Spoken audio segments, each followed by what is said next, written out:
Hi there, I'm Namish Patel Owen, and you're listening to Live Your True Self, episode number 55. After 18 years doing corporate, in 2018 it became about doing me and doing what I love. It wasn't that long ago that I too felt stuck, lost, and asking myself, who am I anyway, and what's my purpose? Full of self-doubt, fear of failure, and confusion. Fast forward to this moment and you'll see a version of me that's true to myself. Calm, confident, and clearer than ever before, inspired by Krishna's words in the Bhagavad Gita. One must deliver himself with the help of the mind and not degrade himself. The mind is the friend of the conditioned soul and his enemy as well. So perspective is everything, and no matter where you find yourself on your spiritual journey, allow me to guide you to drop out of your head the busyness in your mind and drop into your heart, the sacred space that holds your beautiful soul, so that you too can awaken your true self and live life more meaningfully in this moment. Take a deep breath and listen on in. Hello, welcome back. How are you? How are you feeling? I really do hope all is good with you. And if it's a little bit challenging right now, just know that you are loved and that you have totally got this. Just take a deep breath and center yourself and allow yourself to be here, because I promise you there is gold in here for you. It's Mental Health Awareness Week here in the UK, and I'm delighted to kick off this special episode series over the next few weeks of May. This year's theme, movement, moving more for our mental health, resonates deeply with me, because if you know me, you know I'm all about movement. Whether that's through walking or exercise, yoga, weight training, skipping, or whether that's moving in terms of mindset, I am up for all of it. But let me just say, when it comes to mental health, movement is movement. No matter how big or how small or how easy or how hard or how long you do it for or how short you do it for, whether it's walking or dancing, cycling, hiking, swimming, whatever movement it is, literally anytime you're moving your body intentionally and getting your heart beating that much faster, for me, movement is movement. And also, as I say, no matter how long that is, so even if you can just do 5 minutes or 10 minutes versus it having to be 30 minutes or an hour, it's still movement. And also whether the movement's indoors or outdoors in nature, it all counts. It all counts. Like, there are so many misconceptions that prevent us from really acknowledging when we are moving. And so I would really invite you to create your own idea of what movement is for you that serves you and that helps you move forward physically, mentally, and emotionally. So moving and moving more is so good for our health. You know that. And for me, it's about moving that makes you feel good from doing it, right? Moving in a way that you like or that you love or that you're challenging yourself with.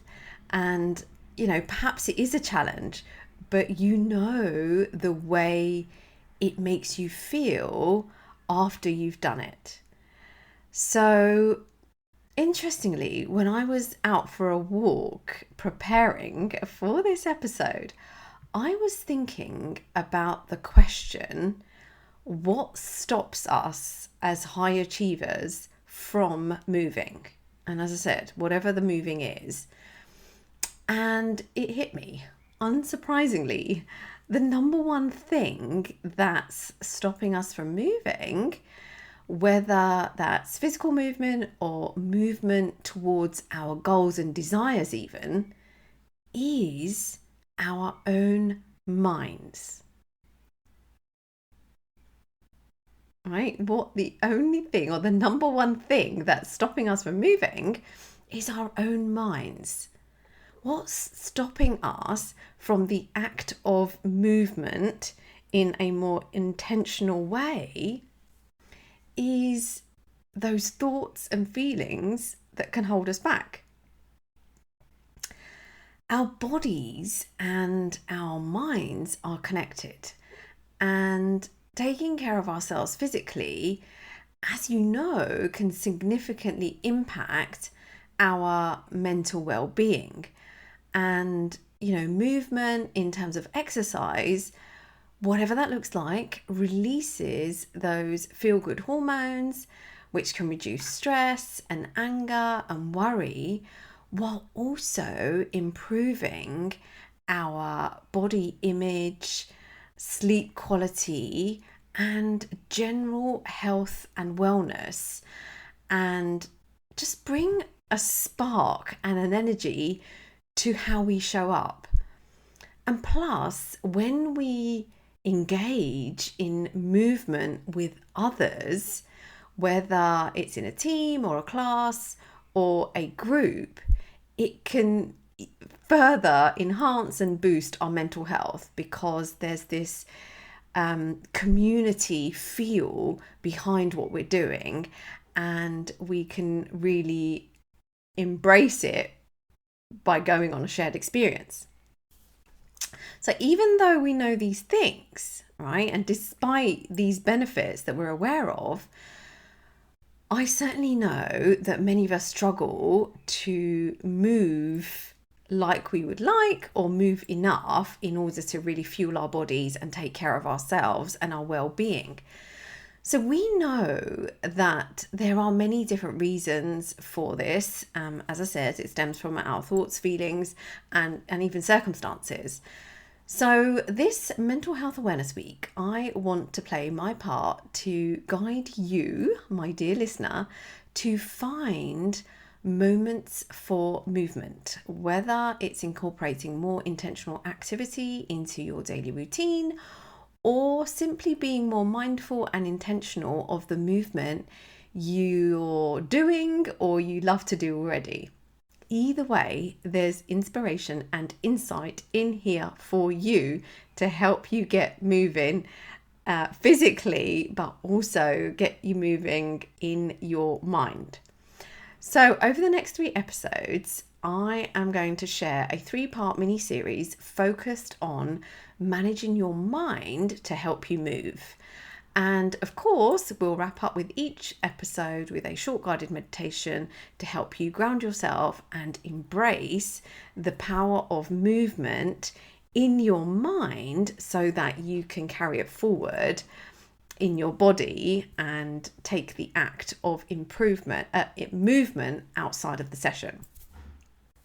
In this first episode, we are going to dive into the power of pausing and noticing for mental health awareness and specifically movement. Part 2 next week will focus on normalizing our thoughts without judgment, and part 3 the following week will delve into empowering thoughts for more movement, right? So like shifting your mind even more to help you really embrace the actions that you want to take to create the result that you want, whether that's mentally, physically, emotionally, or like all of it, like general wellness. It is all coming up for you. So be sure to tune into those upcoming related episodes, which will build week by week by week. So let's focus today on the power of pausing and noticing. And here's what you need to know about this. In our fast-paced world, we know it's easy to get caught up in the hustle and bustle of daily life without taking a moment to pause and truly notice what's happening around us, where we find ourselves, and more importantly, what's happening within us. Pausing and noticing involves intentionally slowing down. Right? And I know this is tricky for us high achievers. Believe me, I know it. So by intentionally pausing, slowing down, we become aware of our thoughts and our emotions and our surroundings, and acknowledging them as they are and without judgment. So why is pausing and noticing so important for mental health and specifically for movement? For me, it's pausing and noticing that is really the essential practice for maintaining good mental health.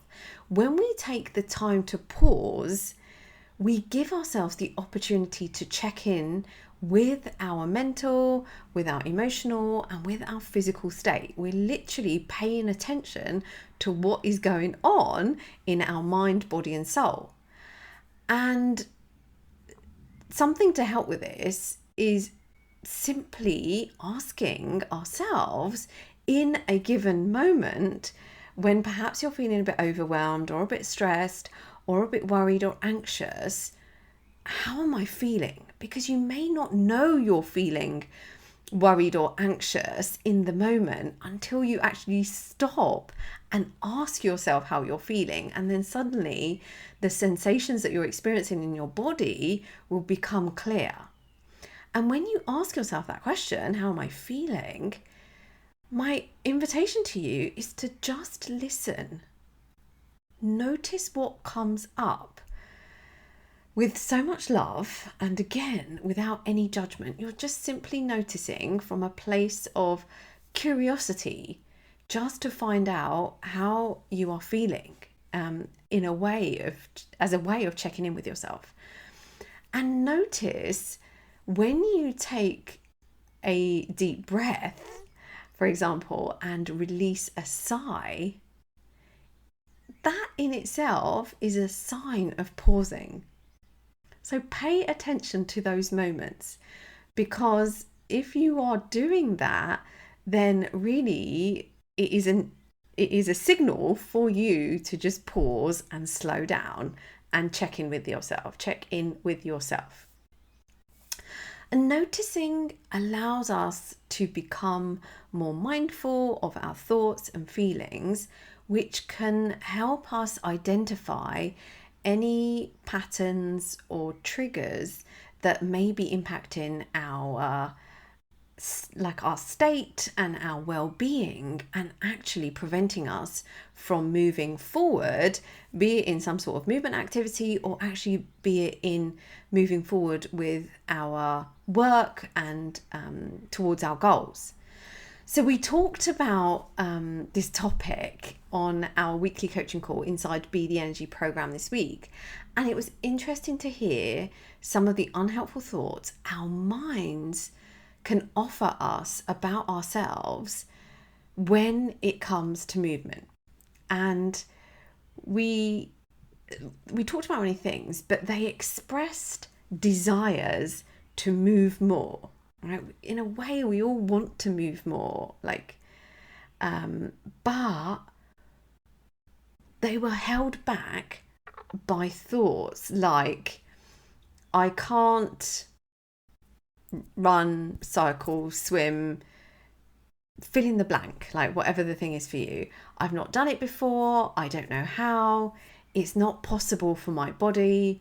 It's too much effort. I'm tired. I don't have time. I'll do it later. And it's so interesting how our minds can present so many logical reasons not to follow through on our desire to move, even when we know it's something that could help us feel good or heal our body even. But here's the thing. While these thoughts may well be true to a certain extent, thinking them isn't useful, and thinking them doesn't move us forward.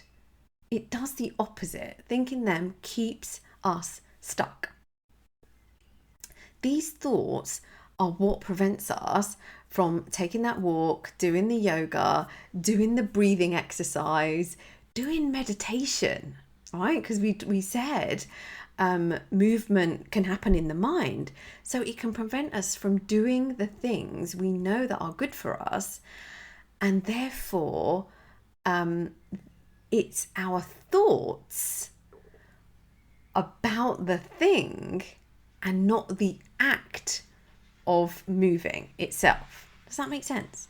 All right. So these thoughts, the thoughts that I shared about, not being able to do it and, some of the logical reasons, these thoughts are what prevents us from taking the walk or doing the yoga, not the act of walking and yoga itself. So when we pause and notice, when we turn our attention inward, we uncover what's really going on that's preventing us from moving.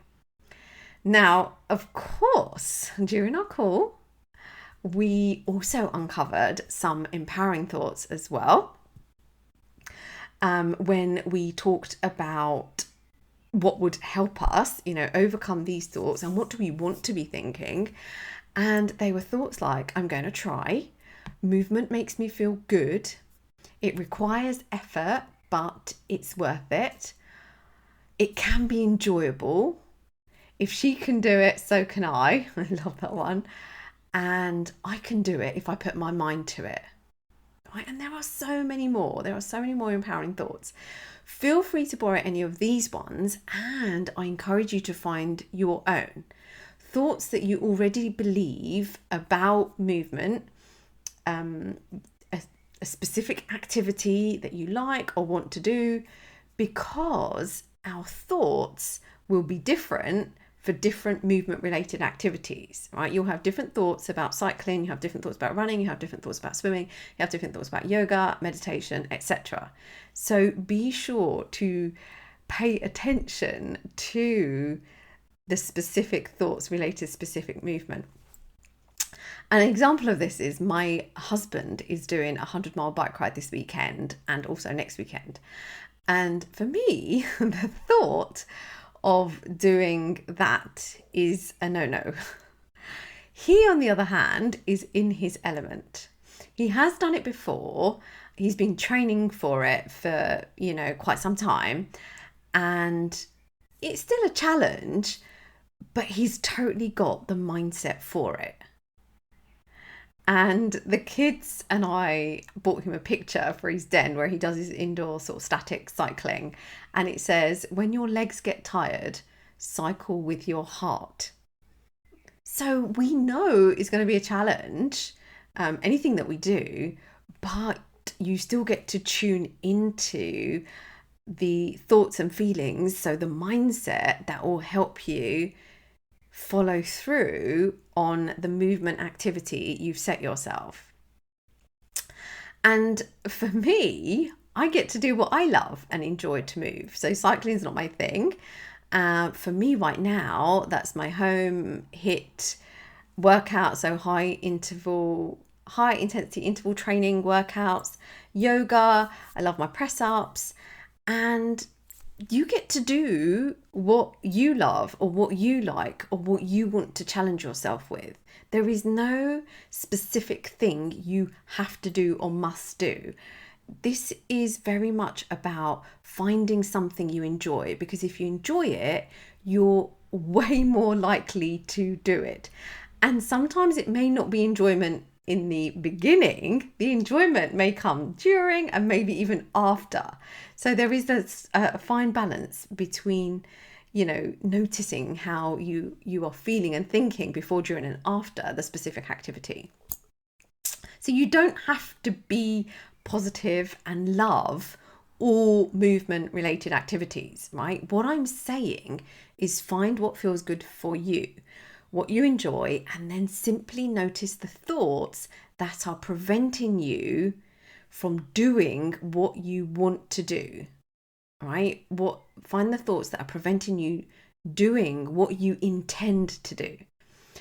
And you also get to notice the thoughts while doing the thing too, right? So you get to notice it before, but doing the thing. So let's just say I'm doing a 30-minute workout. In that 30 minutes, I have all the thoughts, right? This is hard. I can't do it. Oh my God, I'm so tired. It's too hard. I need to stop. Whatever it is. And it's different on different days, depending on how I've slept, because I do morning workouts.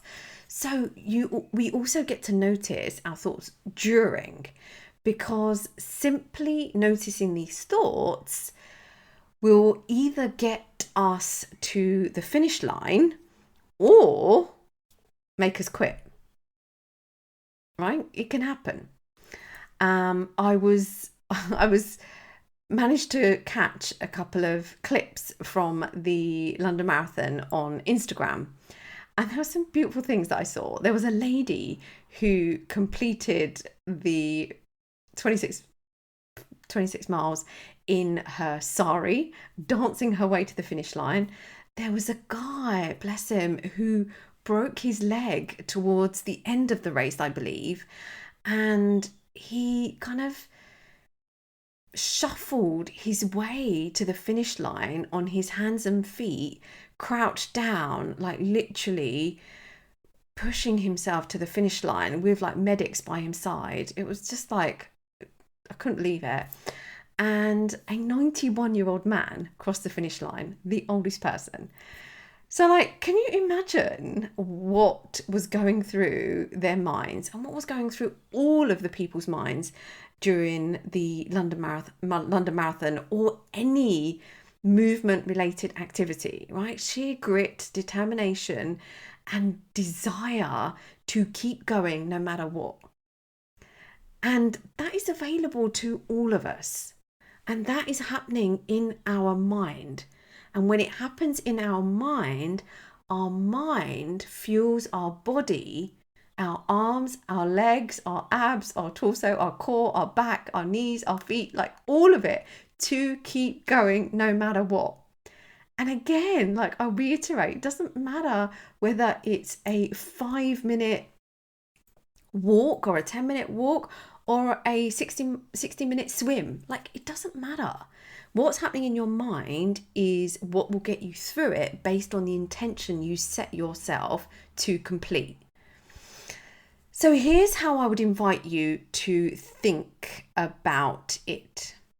Think of pausing and noticing as a form of self-awareness and self-care.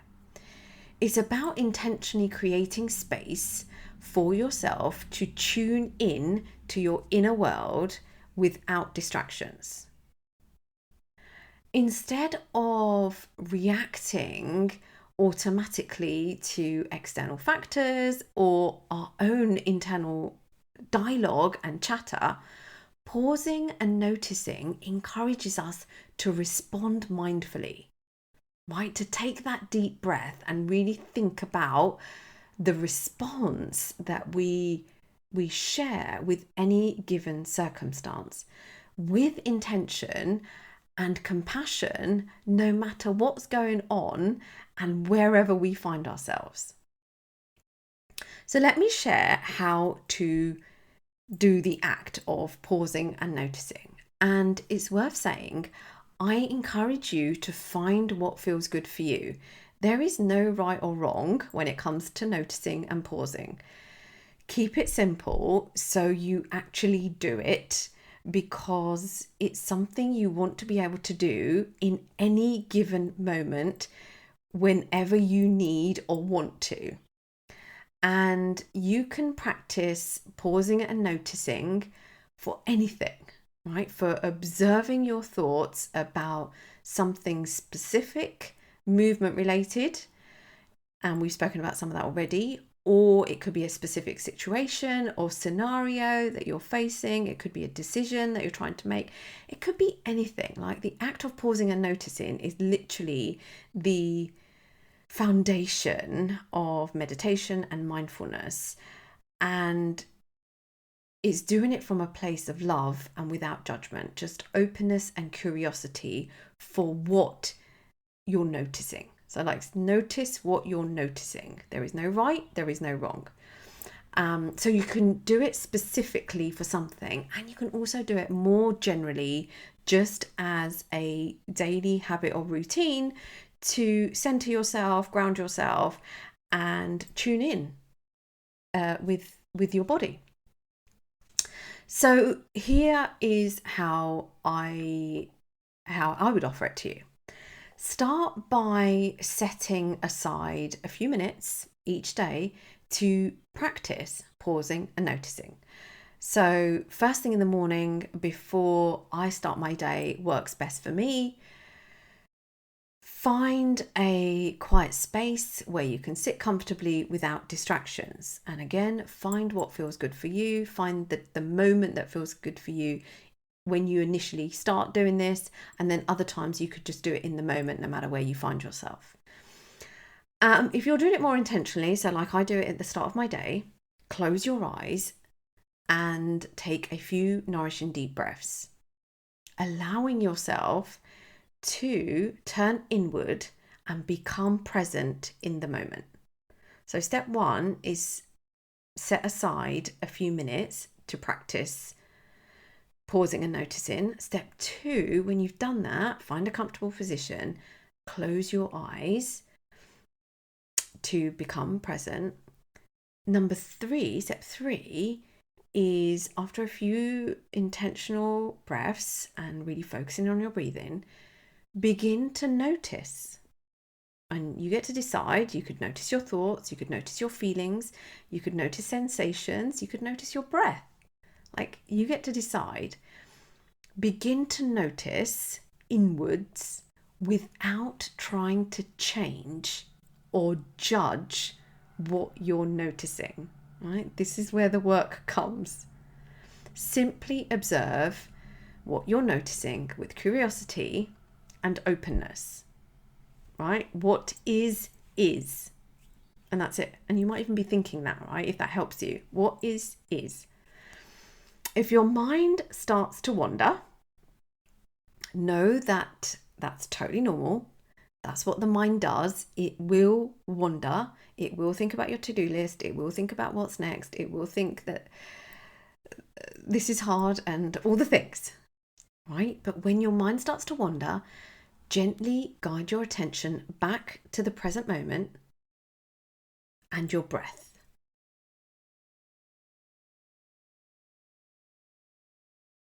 And the final thing in this process is practice this short act, right? This short act of noticing regularly to foster a greater sense of self-awareness, mental clarity, and calm. So for me, I would highly encourage you to do this daily. And as I say, you could do it for 2 minutes, 3 minutes, 5 minutes, 10 minutes, whatever. Start small to begin with and build it up gradually, is what I would say. You can put a timer on and you can simply turn inwards and literally just mindfully breathe. And that is all. So that is how to pause and notice. That is how to pause and notice. And I shared earlier that if you're doing it in a given moment, you can simply ask yourself, how am I feeling? Take a deep breath and just uncover the feeling. Name it, right? Because now you have awareness. And once you have awareness, you have choice, right? Awareness is the precursor to choice. And once you have choice, you can decide if that feeling serves you, if you want to keep that feeling and want to continue feeling that feeling, or if you want to feel something else. Either way, you have a choice. A wise person once said, when we move our bodies, we move our minds. Movement is essential for mental clarity, emotional well-being, and overall happiness. Now let's take a few moments to move your mind. Let me invite you to close your eyes if you can, to turn your attention inward. Finding a comfortable position with your spine upright, your shoulders relaxed, and your feet planted firmly on the ground.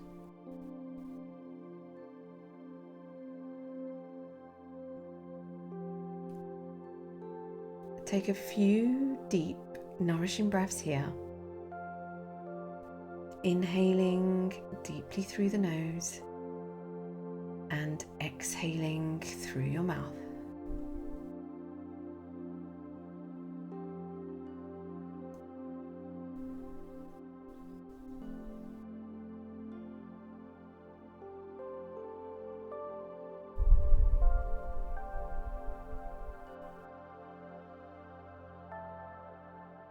And as you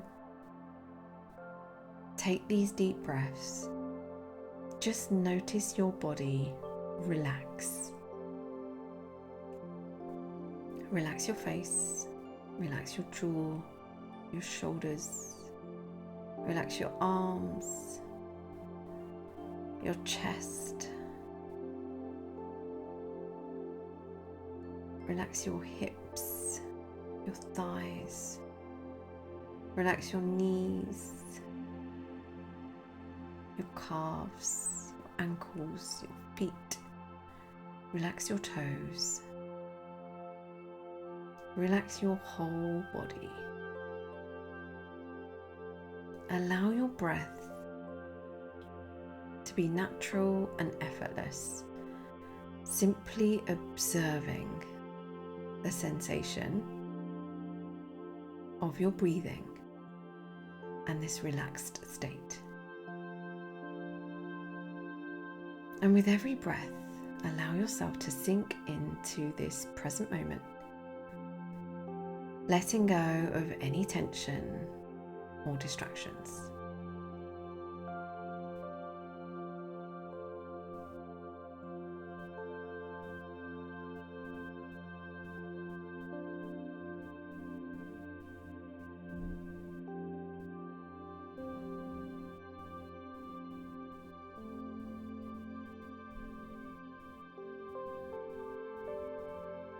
As you continue to breathe deeply and naturally, reflect on the ways in which movement can benefit your mental health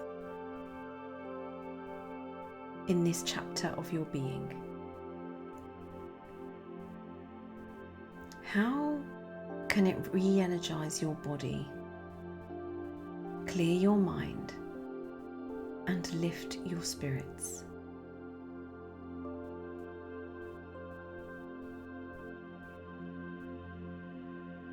Consider how you can incorporate more movement into your day, or more intention with the movement that you practice already, whether it's taking a brisk walk in nature, practicing yoga, dancing to your favorite music, or simply stretching your body and mind to better serve you.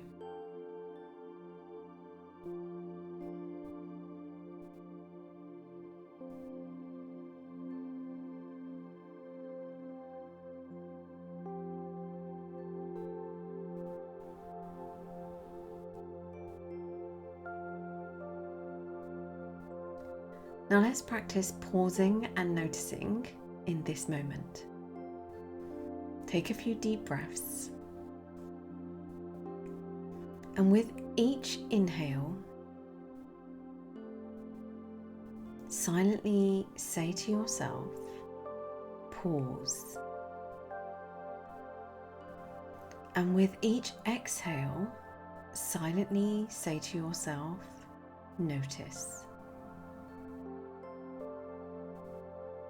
Pause. Notice. Pause. Notice. Pause. Notice.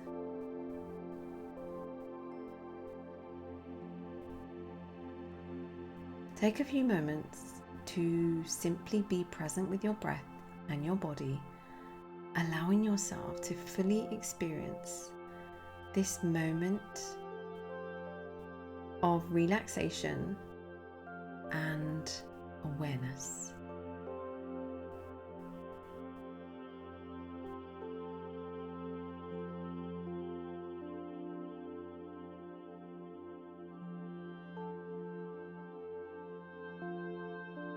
Simply notice what comes up for you from a place of curiosity and without judgment.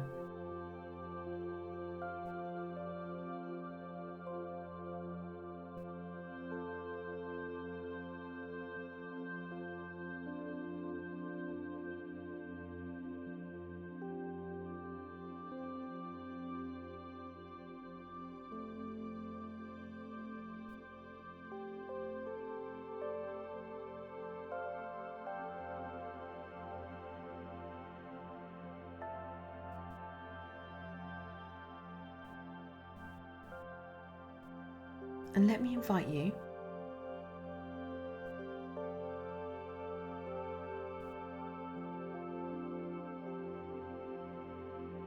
to determine the thoughts that help you move forward and perhaps the thoughts that may not help you move forward.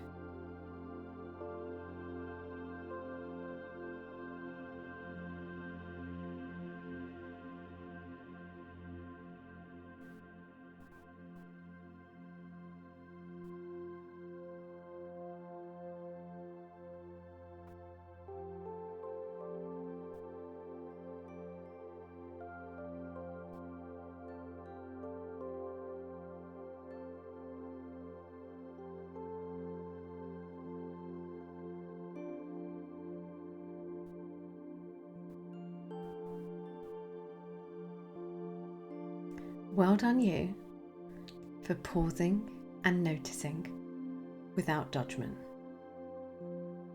And if your mind wandered, that's okay. You get to come back to this practice to pause and notice. But know that in this short practice, you have moved your mind.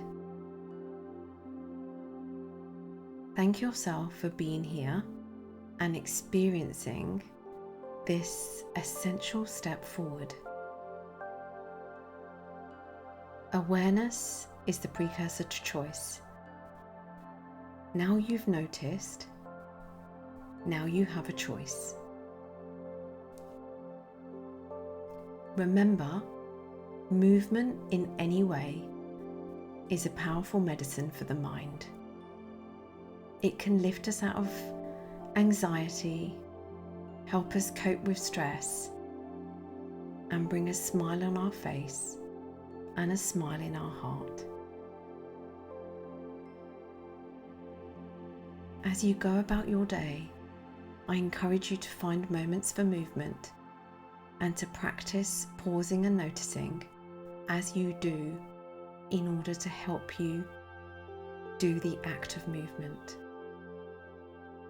And if it helps you, be sure to write down what comes up for you as you notice, so that you can intentionally choose the thoughts and feelings that fuel you and consciously work on leaving the thoughts and feelings that don't behind.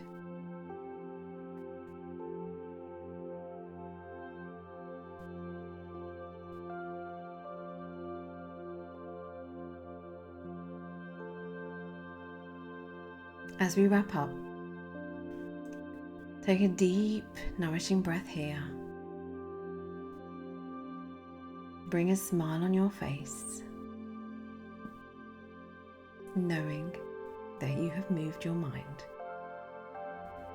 And when you're ready, gently bring your awareness back to this present moment. Wiggle your fingers, wiggle your toes, roll your shoulders back. Gently open your eyes if they were shut and take another deep breath here.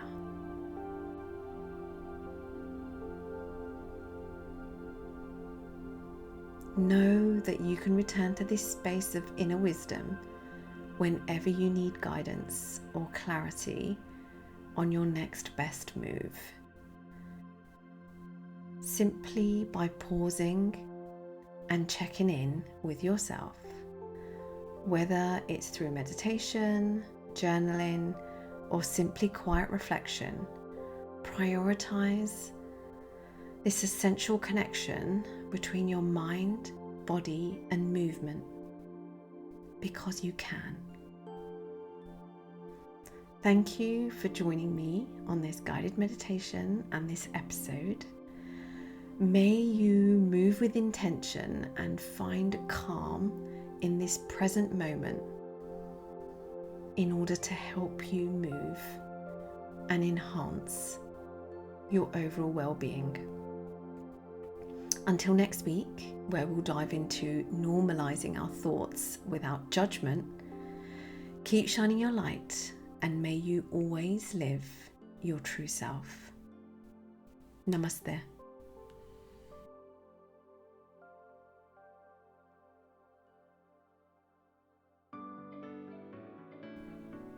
Thank you for listening to another episode of Live Your True Self podcast. I would be super grateful if you would be kind enough to leave me a 5-star rating and review in Apple Podcasts. I really appreciate you, and this simple act helps me reach and impact more women on a path of self-discovery and helping them live their true self. Thank you.